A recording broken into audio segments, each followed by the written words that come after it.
গত ২৮ অক্টোবর জুলাই জাতীয় সনদ বাস্তবায়নের উপায় সম্পর্কিত সুপারিশ অন্তর্বর্তী সরকারের প্রধান উপদেষ্টার কাছে হস্তান্তর করে জাতীয় ঐকমত্য কমিশন। তবে সুপারিশ বাস্তবায়নের পদ্ধতি নিয়ে প্রধান রাজনৈতিক দল ও জোটগুলো বিপরীতমুখী অবস্থান নেয়। রাজনৈতিক দলগুলো নিজেদের মধ্যে আলোচনা করে এ বিষয়ে ঐক্যবদ্ধ পরামর্শ সরকারকে দেওয়ার অনুরোধ জানানো হয়। তবে রাজনৈতিক দলগুলো নিজেদের মধ্যে আলোচনা করেনি, ঐক্যবদ্ধ পরামর্শও দেয়নি।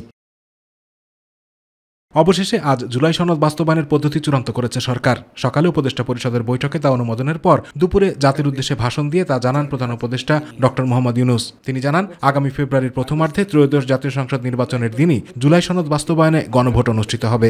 আগামী ফেব্রুয়ারির প্রথমার্ধে জাতীয় সংসদ নির্বাচন অনুষ্ঠিত হতে যাচ্ছে। নির্বাচন উৎসবমুখর, অংশগ্রহণমূলক ও সুষ্ঠুভাবে অনুষ্ঠানের জন্য আমরা সব প্রস্তুতি গ্রহণ করছি।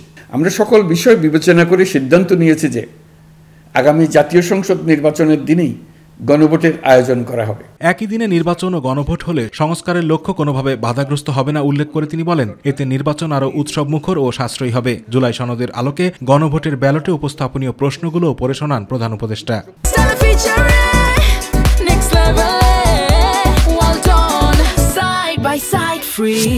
জুলাই সনদের আলোকে আমরা গণভোটের ব্যালটে উপস্থাপনীয় প্রশ্নও নির্ধারণ করেছি।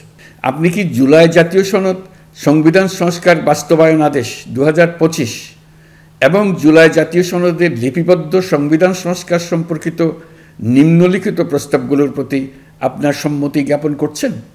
নির্বাচনকালীন সময়ে তত্ত্বাবধায়ক সরকার, নির্বাচন কমিশন এবং অন্যান্য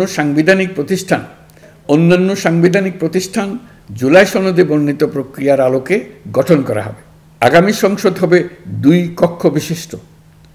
জাতীয় সংসদ নির্বাচনে দলগুলোর প্রাপ্ত ভোটের অনুপাতে 100 জন সদস্য বিশিষ্ট একটি উচ্চকক্ষ গঠিত হবে এবং সংবিধান সংশোধন করতে হলে উচ্চকক্ষের সংখ্যাগরিষ্ঠ সদস্যের অনুমোদন দরকার হবে।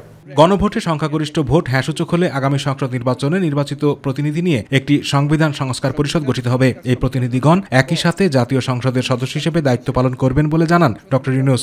সংবিধান সংস্কার সম্পন্ন হবার পর 30 কার্যদিবসের মধ্যে সংসদ নির্বাচনে প্রাপ্ত ভোটের সংখ্যানুপাতে উচ্চকক্ষ গঠন করা হবে। এর মেয়াদ হবে নিম্নকক্ষের শেষ কার্যদিবস পর্যন্ত। আগামী সংসদ নির্বাচনে নির্বাচিত প্রতিনিধি নিয়ে একটি সংবিধান সংস্কার পরিষদ গঠিত হবে। এই প্রতিনিধিগণ একই সাথে জাতীয় সংসদের সদস্য হিসেবে দায়িত্ব পালন করবেন।